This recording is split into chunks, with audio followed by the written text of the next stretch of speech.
দর্শক, আমরা এই মুহূর্তে একটি মরিচের ফিল্ডে অবস্থান করতেছি।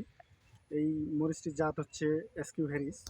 তো আমরা যিনি এই মরিচটা চাষাবাদ করছে ওনার সাথে এখন সরাসরি কথা বলবো। দাদা নমস্কার। দাদা, আপনার নাম ঠিকানা এবং একটু পরিচয়টা বলেন তো। আমি শ্রী বানেশ্বর রায়, আমার গ্রাম দক্ষিণ নওগাঁ, কাহারোল উপজেলা, দিনাজপুর জেলা। আমি যে মরিচা লাগাইছি, জি এখানে 16 থেকে 18% জমি হবে জি। এবং প্রতিবারের ন্যায় আমি মরিচ লাগাই। তো এই বছর আমি সবচেয়ে বেশি আগ্রহ, কারণ এত উন্নত এবং মরিচ এত উজ্জ্বল, এত জি। বাজারজাত, মানে বলাই যাবে না। দেখেন এই যে মরিচ, কত সুন্দর এবং বিশাল ধরনের মরিচ। এই যে দেখেন প্রচুর আপনার মরিচ। কি জাতের লাগাইছেন, এটা কি আপনার মনে আছে? হ্যাঁ, আমার মনে আছে। আমি এইটা লাগাইছি আপনার এসকিউ হ্যারিস। এই যে এসকিউ হ্যারিস, এই জাতটা আসলে আপনি কিভাবে পাইলেন? এটা আমি যখন নার্সারিতে যাই, জি নার্সারিতে গিয়ে ওখানকার বড় ভাই বলেন যে বাজারে নতুন জাতের উন্নত মানের মরিচ আছে, জি জি। সেই মরিচটাই আমাকে উনি চয়েস করে দিয়েছে, আপনি ওনার কথার উপর ভিত্তি করে আপনি নিছেন। হ্যাঁ, ওনার কথার উপর ভিত্তি করে আমি নিছি এবং মরিচ লাগানোর পরে এত সুন্দর মানে গাছের কোয়ালিটি। গাছের গ্রোথ আর মরিচ যে এত সুন্দর, বাজারে ভাই প্রচুর চাহিদা।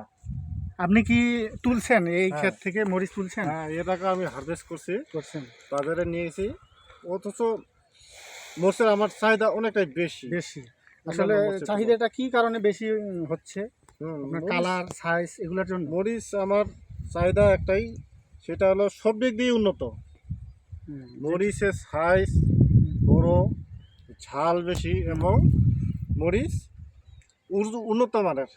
এই যে কালার এই যে দেখতেছি আপনার এই জমিটাতে হুম। প্রায় সবগুলো গাছ সম আকৃতির হয়ে আছে। হুম। মানে গাছের গঠনগুলো খুব সুন্দর হয়ে আছে এবং মরিচের ধরনগুলো আপনার একদম পরিপূর্ণ কানায় কানায়। আমরা যদি দেখাই যে প্রায় প্রতিটা ডগাতেই মরিচ আর মরিচ, প্রচুর পরিমাণ।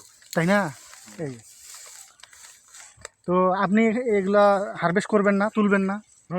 আমি আজকে তুলতাম, জি। বৃষ্টির কারণে তোলা তোলা হয়নি। হয়নি। আগামীকাল থেকে শুরু করব। তো এই যে আপনি চাষাবাদ করছেন, আপনার এলাকার লোকজন এখানে দেখতে আসে মরিচটা, যে আপনি নতুন জাতের একটা মরিচ লাগাইছেন, কেমন হয়েছে?